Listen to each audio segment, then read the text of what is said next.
Hi, guys. Welcome to a brand new episode of the Cleared Sand podcast. I'm here with Roel today. Hey, Roel, how are you? Hello, good morning. Doing well. And we're back for another troubleshooting story, but we brought on Amin, my colleague, to talk about some of an issue he ran into. Hey, Amin, how are you? Hi everyone, my name is Amin. I work at Zenfio and I'm pretty good. How are you guys? Thank you. Well, thank you for joining us in this little series where we talk about Wi-Fi issues and talk about, how we navigate them. And so I'll just let you talk about your experience today, the issue you encountered, what you do, what you did to kind of figure the root cause, and then eventually, we'll learn if you fixed it or not. I actually don't know exactly which one you're going to talk about, so it's going to be the surprise for everyone here. But I'll let you take it away and tell us your experience.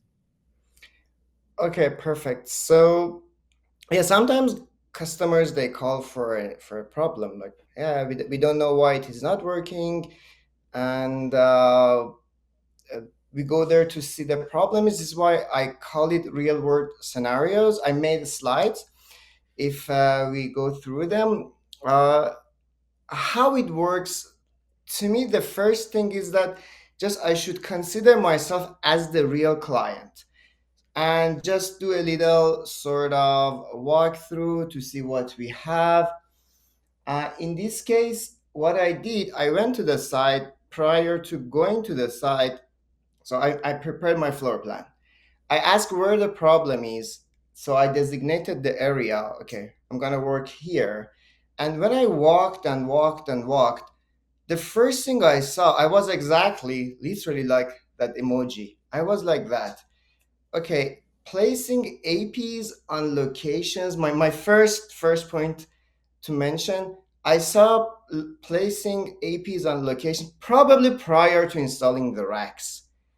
But uh, okay, let's note this for the customer.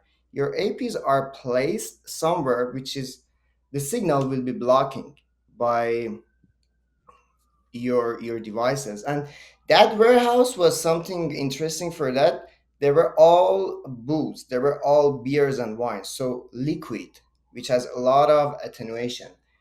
Then I walked more and I saw something more interesting. Okay, different AP types. And I was like, okay, this is another point to be mentioned.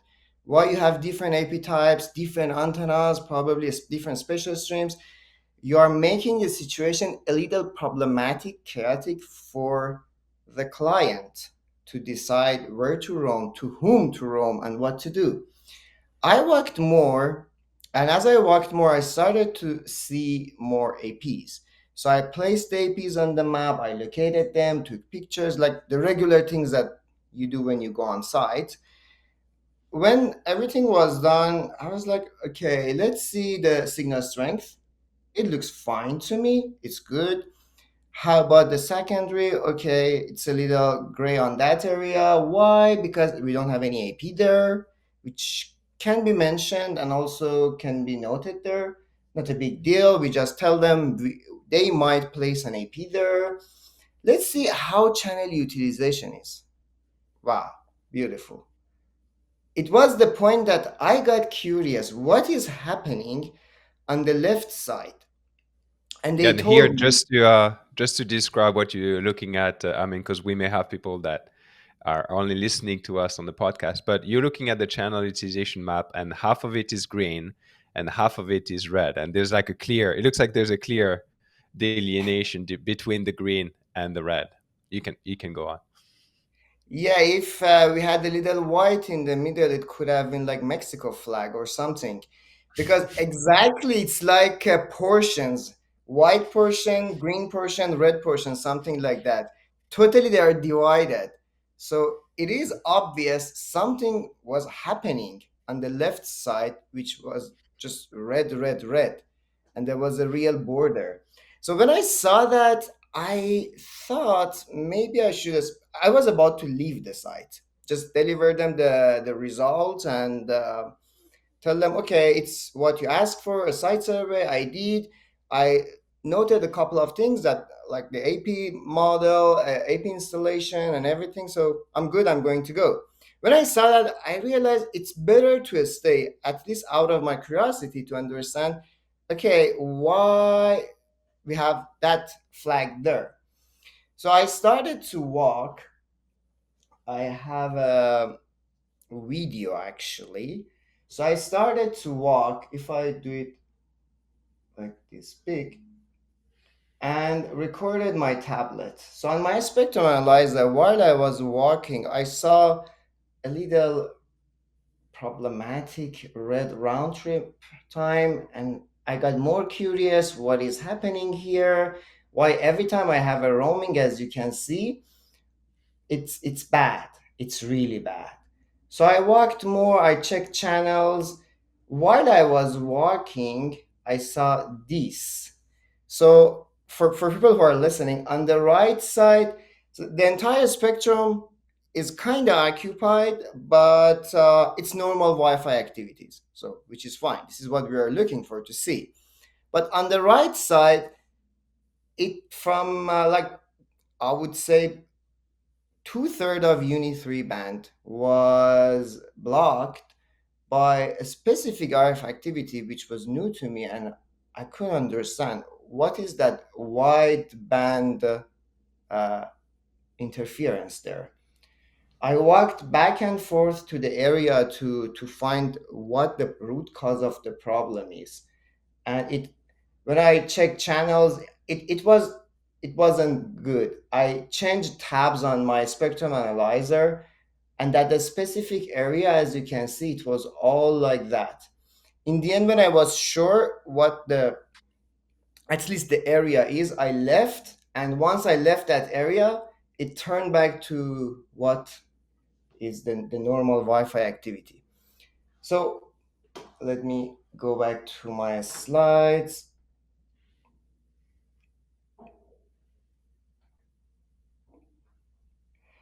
Uh, I worked more, and I was looking for something which gets my attention. And I saw this guy, which was the point of suspicion. These cameras, they have motion detectors. And these motion detectors, they are the things that they cause the problem most of the times. I couldn't really understand if it is the source. I needed a forklift to get closer to that. But wherever in the warehouse that we had those cameras, we had that interference on the spectrum analyzer. So I could have kind of guessed, deducted, or come up with the solution. Come up with the idea that this is the problem. And again, I added to my notes that I was about to deliver to them that if you want us to experience more, investigate more, we need to come back on site with a forklift or something to get closer to that. But it's highly likely that this is the problem. And I realized there are more to look at that. So what I did, I thought, okay, it's good to analyze my site survey as well. Another interesting point that I saw was uh, uneven using of technology. As you can see, we had APs which they were on Wi-Fi 4, we had Wi-Fi 5, Wi-Fi 6. Again, making the roaming decision more difficult for the client. I mean, it is like a mystery already that how the client would behave for roaming, and in that specific site, the the server or the like the admin was making it more mysteric for them. Then the last thing, which I always do when I go to a site, I talk to people who are there, and I ask for, did you change something already? Did you update? Did you purchase a new device? Did you install? And there was a guy, he was talking about they were using Zebra barcode scanners. So when I talked to him and I asked him, did you do something? He said, yeah, we changed we installed new Wi-Fi. Like he was calling it 5G. He said we installed 5G access points, so we have 5 gigahertz. And what happened? A little roaming situation caused buffering, and we increased TX power. So once he said that, another point of like confusion for the clients, oversized BSS. And I said, okay, so you have some APs which are transmitting with a higher power than the other APs, which are like lower. So it seems like somebody is yelling at a big microphone. Everyone can hear, but your clients, they cannot respond back. So it's not good. He said, yeah, but at least they are connected. And I said, no, this is not the proper solution to deal with that. You're making it worse. Uh, what I did in the end, I noticed there are many things. As we always at the company I work for, we believe in over delivering. So I made it a big list for our clients. You have DFS channels. So when you have DFS channels broadcasting inside in a warehouse, which is fine, you're dealing with a device which is not by default scanning for DFS channels. So the first thing is that you have to check, and you have to check and see if DFS channels, like scanning for them, is already enabled on your Zebra barcode scanners. Then you have a wrong power distribution, so you have power mismatch. You have all of the possible and impossible Wi-Fi technologies at the same time in your warehouse, and you have a big source of interference. I made it a big checklist for them. You have to check this, check that, check this, check that.